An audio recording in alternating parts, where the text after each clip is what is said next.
Katie, how you doing? Good, how are you? Good. He comes in, All right. Looks like everybody's connected for the most part. So, hi everyone. My name is Jackie Snyder.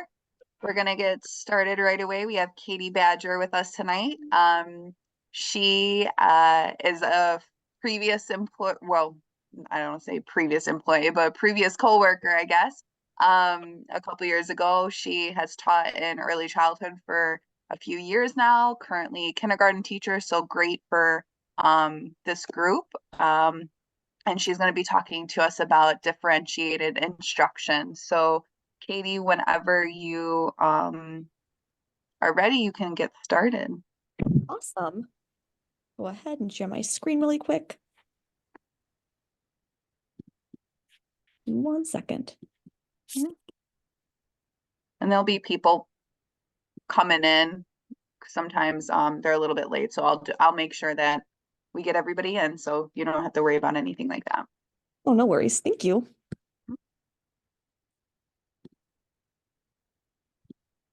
Oh, good. All right. So can everyone see my screen? Yes, it's saying it's loading, but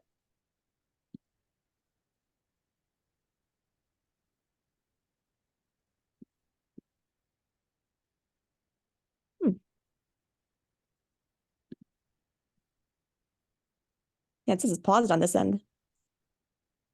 I'll try again really quick. okay. There we go.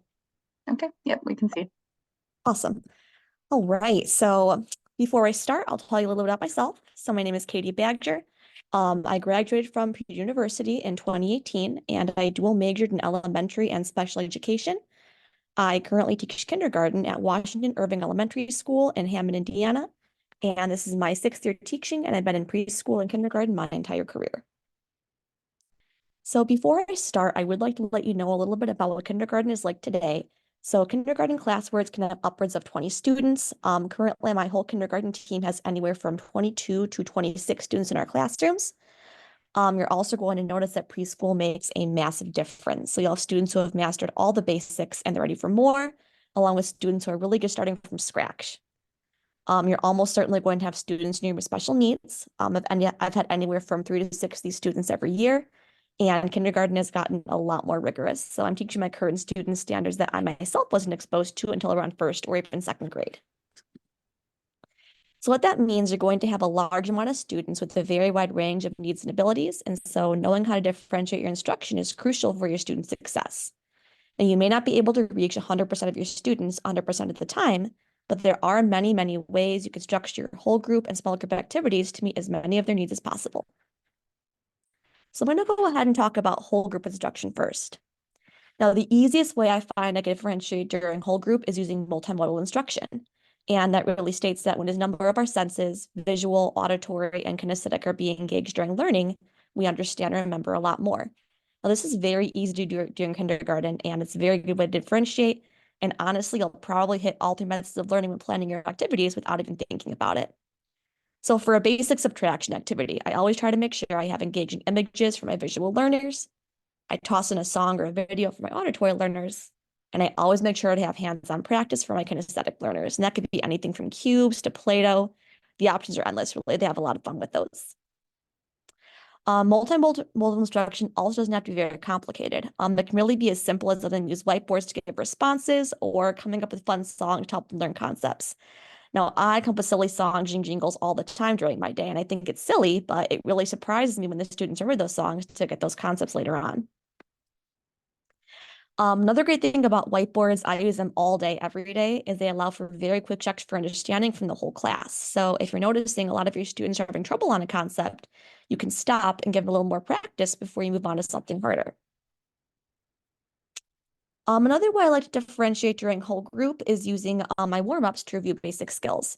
Now, in my school, the first quarter of kindergarten focuses almost entirely on basic skills like letters, numbers, colors, and shapes.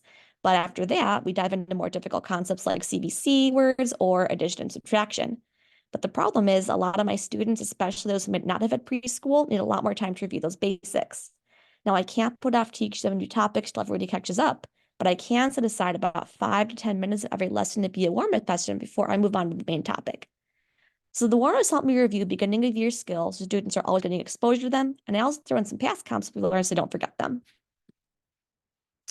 So for example, if the main lesson is about beginning sounds, I might do a warm-up on a single letter first. So saying this letter name and sound, being able to identify it, and I can even tie in some of the main topic along with the warm-up, like finding a couple of words that start with the letter D. Or for a math lesson about greater than and less than, I might do a heavy focus on a number with identifying it, counting it, and being able to identify different groups. These don't take long. These are about 5 to 10 minutes, but I found they're very good for my high needs learners who might need a little bit more exposure to the basic concepts. I also try to differentiate morning work to help with basic skills. So not all of my students get the same morning work every single day. So I give them different work depending on the kind of skills they need help with. So while most of my students can handle activities over our current topics, some might spend the whole year working on those basic skills like letters, numbers, or shapes. I just try to do my best to meet them where they're at, and they can still have the same general activity. I also try my hardest to include activities in my lessons that cater to different levels of learners. Now, all my students exposure to grade level standards, but I can explore the same standard in different ways during a lesson based on student needs. So I try really hard to make sure to plan at least one activity that caters to each of the levels of learning. So that's high ability, on level, and high needs.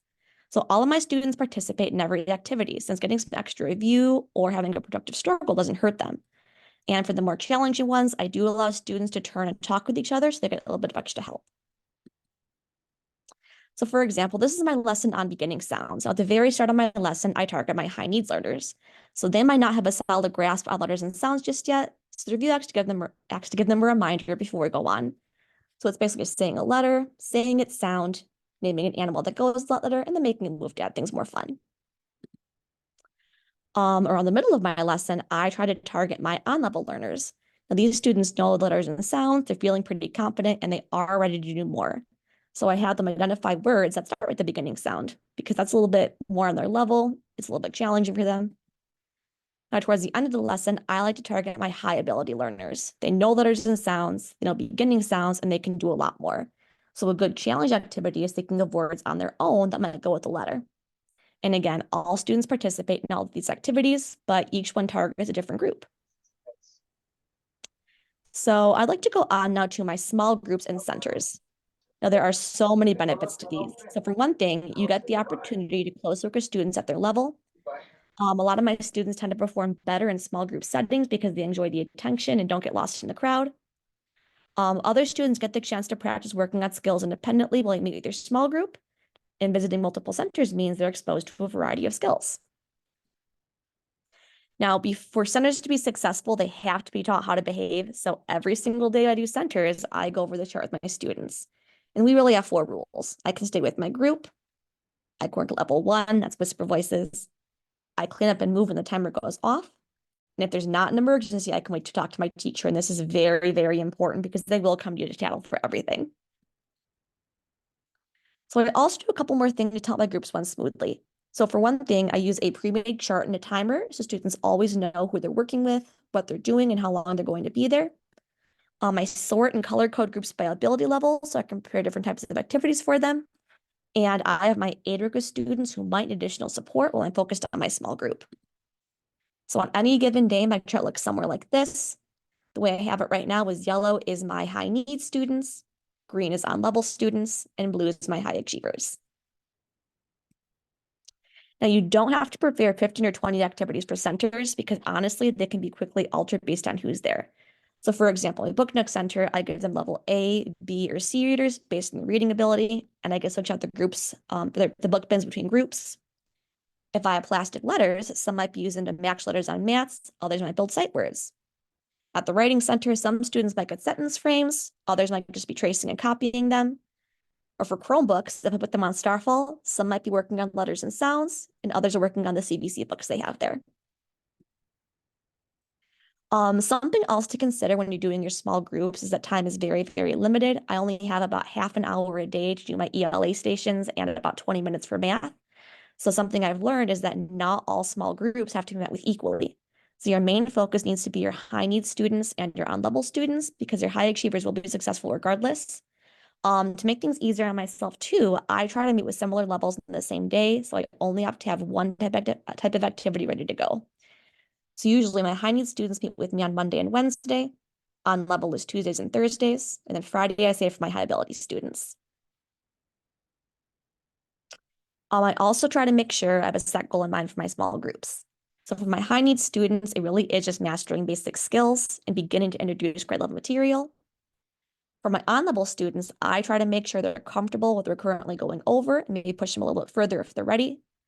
And my high ability students, it's different every year, but I have had some students who were ready for first grade skills while we're still in kindergarten. So being able to meet with them one-on-one was a good chance to push them a little bit further.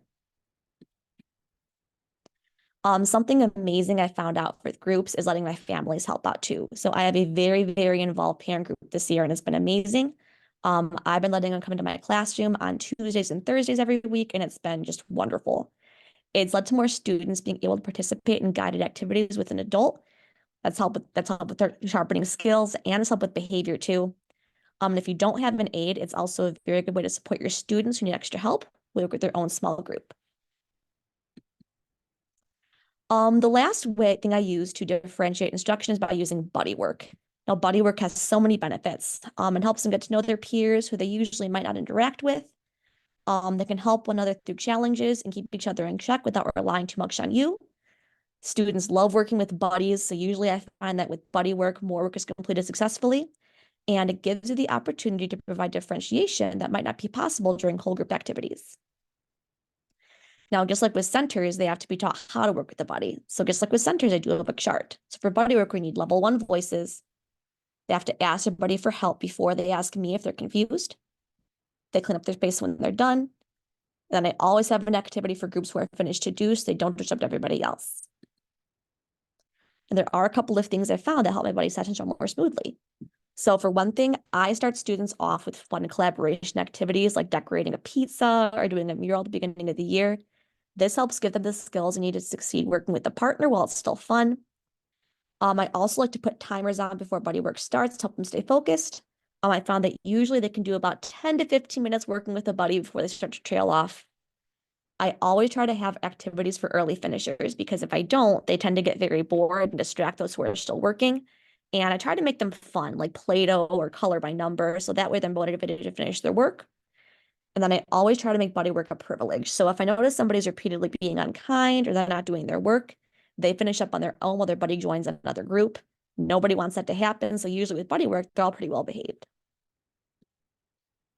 So I differentiate my buddy work in one of two ways. So option one, everyone gets the same assignment. I pair up students in different ability levels so they can help and learn from each other. Sometimes I pick them myself. Other times the students can do it their own. It depends on how the day is going. Or option two, different ability levels get different assignments. So I pair students up who are on similar levels to work in developing skills that can both benefit from. And this is usually also how I group my kids during their learning centers. So when I pair up different levels for the same task, I do consider a few things. So something I found year after year is students with very large gaps in ability don't always work well together. One might need a lot more support than the partner can give, and then both sides end up feeling frustrated. My most successful student pairs have been just one level apart. So maybe an above level student and an on level student, or it could use on level and one who's slightly below level. They're usually able to teach and learn from each other without too many challenges. And then if you have students who have very high levels of support, either academics or just behavior, I keep them in a group with me or my aide while my other pairs work independently. So puzzles have been across the board my most successful activity for pairing up students on different ability levels. There's just so many options for both math and language arts. My students really enjoy them, and there are lots of opportunities for students of both ability levels to contribute. So if it's a number puzzle, one of them can work on 1 through 5, other can work on 6 through 10. And they're also very good time fillers and take about 15 minutes to complete, which is a nice break. So if I'm pairing up students on similar levels for different tasks, I also consider a couple more things. So all groups should still be getting access to the grade level standards you're teaching. Your high achieving pairs might get a different addition activity than your high needs pairs, but they should all get a chance to practice the same skill. And differentiation can come in the form of an entirely different activity or just making modifications to the existing one to give additional support to the groups who need it. Now, taking a little extra time to modify assignments can save your students a lot of frustration and increase their chances of success. So here's an example of me giving different activities for math. Now, they're all still working on addition, but with my high needs students, all they have to do is add up the numbers and circle the correct choice. They're given multiple choices. For my students who are on level, they build the problems and solve them. And for my high ability students, they build the problem, solve them, and show the number in two different ways, so number form and tally form, but they're also getting addition practice. Here's one on the sight words. So for my high needs students, they get to see more practice identifying the sight words, getting used to them. They might get a building activity where all they have to do is cut out the letters and build each of the sight words. This gives them a feel for what the words look like and how many letters they have. Now, my students who are on level or above, they've memorized those same sight words and they can do more with them. So we use them to build sentences, write them out, and color the picture. Once they know their sight words, next step is using them to read and write. It doesn't always have to be that challenging though. I sometimes just modify the same activity. So for example, if I give buddy work for ordering numbers, the groups that need a little bit more help, the numbers might already be there. They'll just cut them out and match them. The groups that are on level or higher, they can do that same activity without the support. Or for ELA, let's say you're partnering up and doing some writing with the buddy. So my students who are on level, they might get a template to write on, but they're in charge of writing the sentence, remembering punctuation, and drawing a picture to go with it. Whereas groups that are a little bit lower, I might have them trace most of the sentence, they choose the last word, and they still draw the picture. Something else that's very important for buddy work is to assess your students very frequently so you know where they stand. So some students are very high achieving in language arts, but they really struggle in math. And other students might start out very low with letter or number knowledge, but they catch on very quickly and they're able to handle more challenging activities throughout the year. So many of your students will not be stationary and they can change levels as the year progresses. So some of my students who came in knowing almost nothing at all are some of my top students right now. So knowing where students' levels are going to go a long way and help you create buddy pairs and meet everyone's needs. So in conclusion, most kindergarten teachers have very large class size with a wide range of needs and abilities. So differentiation is vital for students' success. And fortunately, though, there are countless opportunities for differentiation in both whole group and small group instruction throughout the day. Now, hopefully, I've been able to give you some advice you'll use in your own classroom someday. Well, that's it. You're all good.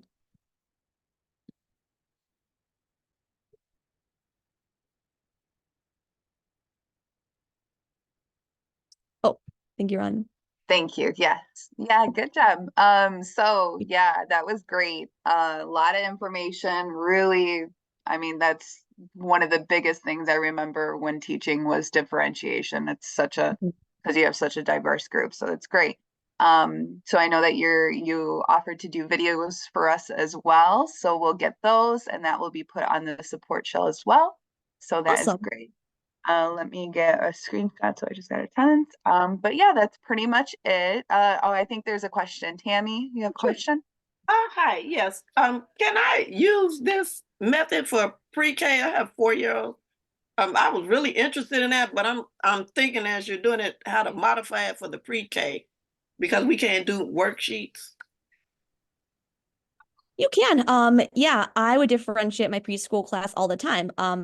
I didn't really do worksheets with them, but let's say they all got an activity with counting. Some might do 1 through 10, others might do 11 through 20. So even if it's not a worksheet, there's still a lot of ways you could differentiate for the students. It just all depends on what. Thank you. Yeah.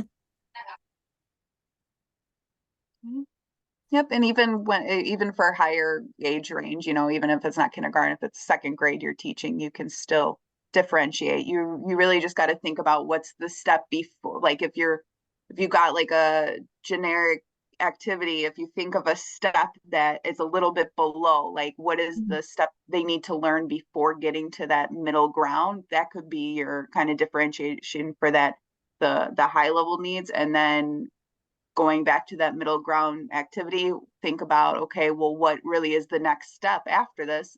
get for your higher end. So, I mean, you can do it for lots of different activities. You just kind of have to think in different ways a little bit. So, okay, all right. My I'm- question, Yes. do we get access to that PowerPoint? Oh, yeah, I can send it over to Jackie for sure. Okay. Perfect. That's a lot of information and a concentrated, I mean, you're very good at being super fast. Thanks. Very efficient. Thank you. But it's Yeah, they like, don't have very long attention spans. I really try hard in my class. well, no, I'm talking about us. So at this point in the day, our attention spans are also kind of depleted, but there's a lot of great information to unpack in your slides. So thank Oh, you. awesome. Yeah, thank you. Perfect. Yeah. So yeah, if you want to send that over to me, I can definitely put that up for all of you guys. So Sure, thank you. thank you. Okay. All right. So thank you everyone for joining. Thank you, Katie, for joining and doing all that for us. So yeah, and once everything gets posted, we'll let everybody know. Okay. Awesome, thank you. All right. Thank you. Good night, guys. Good night. Okay. And we'll still meet at Thanks, good night. 5:45 for my group. 5:45. See you in 20 minutes.